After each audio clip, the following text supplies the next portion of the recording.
Let's be honest, all couples have differences to work out, but for the spouses you're about to meet, the differences are bigger than most. That's because the men say they're attracted to other men, but have chosen to marry women anyway, and their wives say it's working out great. It's a highly controversial recipe for matrimonial harmony. Tonight, we welcome Alicia Menendez from our sister network Fusion to Nightline with this report. You're giving me all of this? Sweet.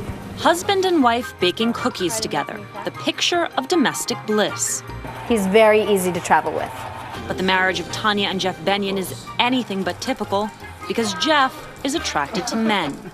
He's a very good-looking guy. So then why not live your life as a gay man? It just felt like there was something more for me. It just felt like I was selling myself short. But you don't just turn a switch. I mean, this is... No. It was a really gradual process. Jeff and his wife Tanya are devout Mormons from Salt Lake City, Utah. The only acceptable expression of sexuality and romantic feelings is within a marriage between a man and a woman. So Jeff has chosen to have a church-sanctioned marriage and control his feelings of same-sex attraction. My attraction really is mostly 90% towards men. I'll notice men 9 times for every woman I'll notice. Your husband is sitting next to you talking about his attraction to men. How does that make you feel? I'm attracted to men too. So I don't know that it makes much of a difference. And he could be checking out the girls just as easy as he's checking out the guys. Jeff says the choice he made to marry a woman is not an effort to change his sexuality. My sexuality isn't a choice. I agree with that. My faith isn't a choice either. This is a deep, deep part of me that's very important to me. So my challenge is to reconcile this, and I feel like I've been able to do that. The two insist they're like any normal couple, even in the bedroom. So how would you describe your sex lives now?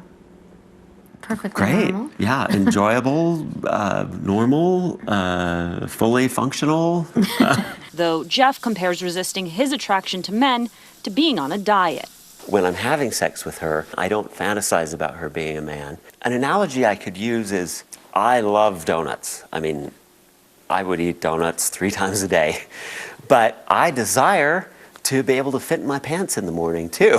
But am I miserable? Am I lonely? Am I denying myself because I don't eat donuts as much as I might like to eat donuts? I'm not.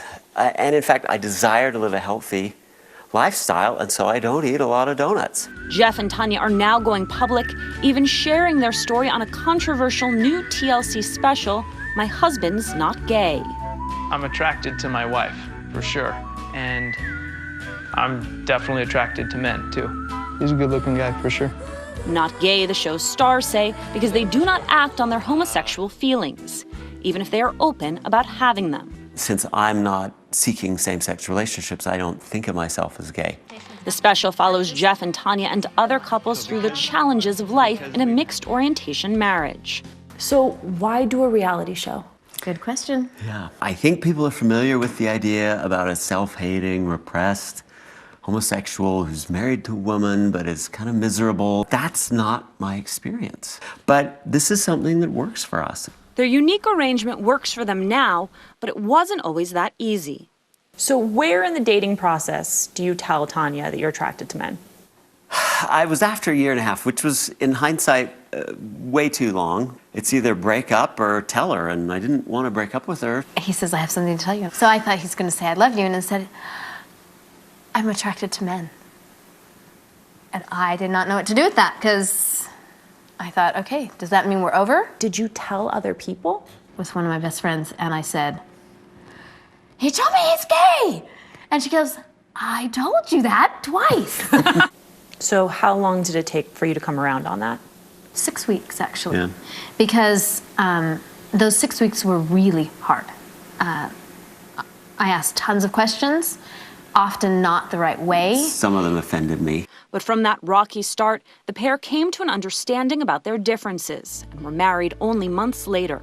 One of the things we joke about is I'm mad that she got to kiss more boys than I did before we got married. Still, the deck is stacked against them. Studies suggest 50 to 85% of mixed orientation marriages end in divorce. We've had divorces, for sure. And we've had men that have fallen off the wagon and cheated on their wives. And Jeff and Tanya are not alone. Pret and Megan, together 8 years, are the parents of 3, and Pret says he also has same-sex attraction. What's your other favorite color? Turquoise. Pret finds support with his friends, a group of men who are all attracted to men. Together, they help each other stare down the face of temptation. What's the danger score? The danger scale goes from 0 to 4. A 1 on the danger scale is you notice, you look. 4 pretty much means you're requiring restraints. 2.5. Really? I'd go higher than that. For some people watching, they would look at this and say, you have a bunch of men who experience attraction to other men, hanging out together. This thing is a pressure cooker. Yeah, I can see what you're saying. The heat actually gets turned down, ironically enough. Nightline first met Pret 4 years ago when he was seeking support somewhere else, at a program that attempts to help men overcome their unwanted same-sex attraction. If I don't stay focused on what I want to become, I'm gonna get stuck. I'm gonna stay stuck. And then I turned to the homosexual behavior. In 2000, the American Psychiatric Association stated that conversion therapy programs are scientifically questionable and that reports of cures for gayness are not substantiated. I did experience definite levels of depression, and those days weren't easy. And I'm grateful for them because they've helped create the days that I'm living now. Experts say the depression he experienced is not unusual in cases like this. Studies show repression of sexual identity can lead to depression, anxiety, and even thoughts of suicide. Yeah, I think he's a great looking guy, but then I like the swimmer's build. My Husband's Not Gay has come under fire by LGBT advocacy organizations. The president and CEO of GLAAD has called the show irresponsible, saying no one can change who they love, and more importantly, no one should have to. By investing in this dangerous programming, TLC is putting countless young LGBT people in harm's way. What do you think? He's a good looking guy for sure. But TLC argues that the show is actually about inclusion, saying TLC has long shared compelling stories about real people and different ways of life without judgment. The individuals featured in this 1-hour special reveal the decisions they have made and speak only for themselves. It's a sentiment echoed by the show's stars. We're not gonna get up on the pulpits and tell people what to do. All we're there to do is say, hey, this is how we live, and this is how we found happiness. We love each other, and there's not going to be anything that will change that for us. For Nightline, I'm Alicia Menendez in Salt Lake City. You can watch My Husband's Not Gay on TLC Sunday night.